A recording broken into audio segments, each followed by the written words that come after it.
and this is a walk in the garden. In today's video, I have been walking through the botanical gardens in Mount Tamborine and around the house that we're taking care of in Mount Tamborine. And I've just reviewed all of the video clips, and I have noticed something that's bothering me. I suspect it's going to bother people that watch this as well. I chipped my tooth a couple of days ago, and you're going to see a black mark on my tooth coming up in the video. That's what that is. And I had a dentist appointment, then something came up and I had to cancel it. So bear with me. I'll seek to get it dealt with. I think that's probably reflective of a little bit of my shame, but I also know that some people get bothered by those sort of things. So hang in there. It'll be okay.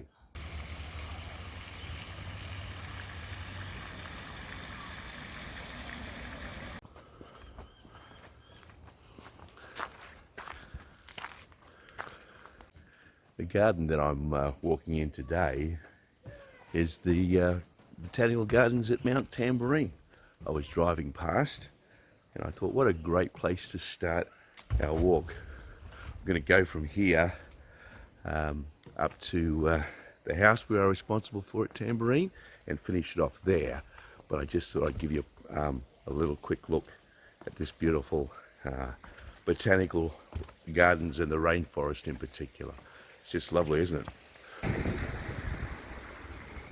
So my wife and I look after this house as an Airbnb, and so I'm up here this afternoon cleaning it up from our last tenants and getting it ready for the next one. But this is the garden that I'm walking in specifically this afternoon.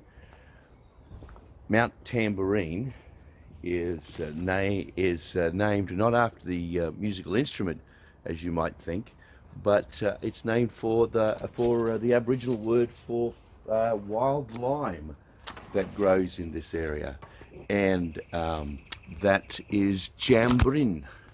I'm sure I didn't do that word justice. There's a couple of different takes on it, but jambrin has become anglicised to tambourine. So here's the lovely little garden that I could be walking in, but I think I'm going to go and have a seat up on the porch up there and do the rest from up there. There is a reason that this process of anglicisation took place with many indigenous names here in Australia and in other parts of the world where Europeans moved in and settled. Perhaps not completely the reason that you might think, but let me see if I can illustrate it so that it becomes clearer. Well, let's start with the fact that I'm an Australian.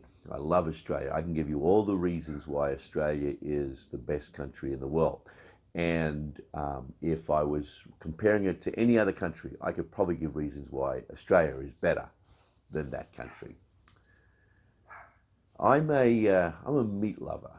I really enjoy the taste of meat. Recently, my youngest daughter and my wife have become vegans, and they have lots of reasons why that's a good choice, but I don't get it. I can give you lots of reasons why eating meat's the good choice.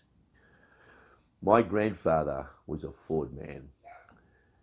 He passed it on to my father. My father was a Ford man. My brother is a Ford man. I consider myself a Ford man. Even though I think in my entire adult life I've ever only owned one Ford, I would consider myself a Ford man. Ford is independently better than Holden, as we have them here in Australia. General Motors, Holden. I can give you, I said independently, I mean objectively, Ford is better than Holden. Rugby league is the best football code. It's better than the other codes, whether you're comparing it to Aussie rules, which I love, or rugby, or American football, or soccer. Rugby league is just the better game. It's independently, objectively, I did it again, it's objectively the better sport. Queensland is the better state. It's the best place in the world. Within Australia, Queensland is the best place to live. It's objectively so. I can give you all of those reasons. Because I'm a rugby league lover and I love Queensland, then when it's the representative football game between Queensland and New South Wales, I can give you all the reasons, all the history, and all the reasons why Queensland Rugby League team is the best rugby league team. It's better than the New South Wales Rugby League team. My my local side, my domestic competition side, the Broncos, is the best team in the league. There's no doubt about it. The Broncos is the best team, objectively so. It's the best team, and even though it's coming second last, it's the best team. So all of those things have something in common. They are all things that I grew up with. They have been a part of my life since before I could rationalize. And because they are a part of my life, they become a part of who I am. I know for a fact that anybody that has a part of their life growing up, those other things that I mentioned, will argue just as much for that other side of the equation and perhaps believe that they are right, just as I believe that I am right. These things that we grow up with, these things that help us to know who we are a part of our identity. There's a survival instinct built around that. If I love the people I'm with and the places I'm with and the things that we do together, I identify with these people, and that will cause me to want to work to develop the community of which I'm a part, and perhaps fight to protect it. And when you're a small tribe fighting for existence, knowing that you belong to each other is a very, very important thing. And so that has become deeply a part of what it is to be human. There's a word for that process. It's called parochialism. There's another word, tribalism. Those ideas become nationalism. So where I say I love my country, there is a way of having that love for country that becomes nationalism, that my nation is better than any other nation, and I will do anything to make sure that that is understood, including fighting wars to protect my nation or perhaps advance my nation. So there is definitely a destructive side to this type of parochialism because it so closely attaches to our sense of who we are. Well, not just as closely attaches it is a part of our sense of who we are. Parochialism is an identity issue. It's about who I am. But it is closely attached because it is about who I am to our emotions. And our parochialism, our tribalism will peak our emotions. So if my football team is doing really well, I'm happy. When they have 6 losses in a row, like my team just has up until last weekend, I'm sad. I struggle. So those identity things impact our emotions. It's part of the way we know when we're dealing with something that is attached to our identity. You can see our emotions fluctuate in accordance or correlation to those things. So there are some big issues in our life that will impact our emotions for sure. But the normal, everyday reality in which we live can peak our emotions high and low in good and bad according to those things around which we identify, those parochial things. Getting back to the name, the European settlers changed those names because that made them feel comfortable. It of course also made them feel superior, which is the other issue I was alluding to. But it was about identity. It was about comfort. It was about making a space that they felt like this was where I belong, and that idea of belonging and identity is extremely important. So when you feel your emotions fluctuate, check to see what identity issues your emotions are being attached to. I will bet you that 9 times out of 10, when your emotion goes up positively in terms of happiness or joy, then you are feeling good about yourself. when they begin to plummet, then something that you identify with is being treated negatively, and your emotion is attached to that negative situation.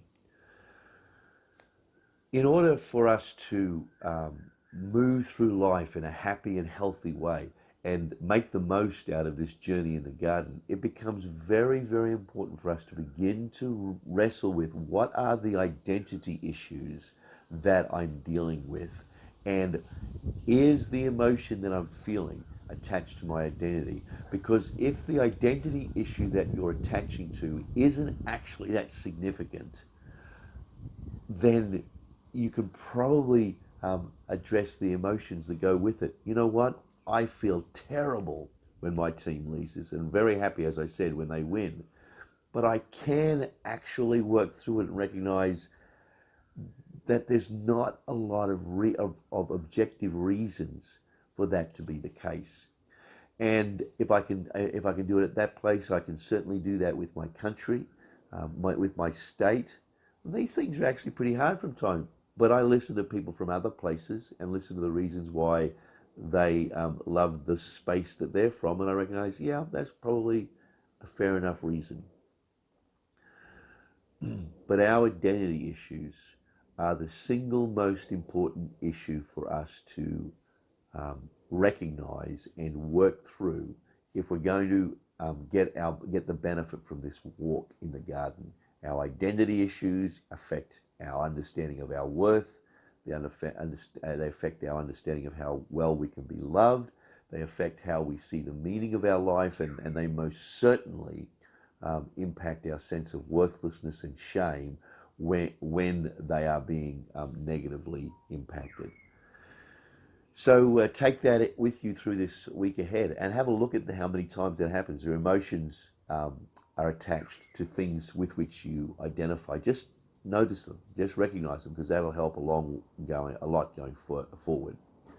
Let me encourage you to if you have a question about anything that I'm saying, just to make a note of it. If you're watching on YouTube, just write in the comments your question. If you're watching on Facebook, then just write there a question, and I'll see if I can respond to it either in that space, or perhaps I can make a video out of it. If you have an idea for a video that you would like me to produce, I'm more than happy to do that. I would love for the Walk in the Garden family to grow, and one of the ways of doing that is for people to subscribe to this channel. The more people that subscribe to it, the more YouTube will promote it with other people. And I suspect that people that don't know anything about me or my journey can begin to move into this space and hear things that will help them take the walk in the garden. And that's what we're wanting to do together, isn't it? Just have this walk that leads us to that place of peace and wholeness and happiness and joy that we ought to have in our lives. Well, until I speak to you next week, happy walking in the garden. See you then.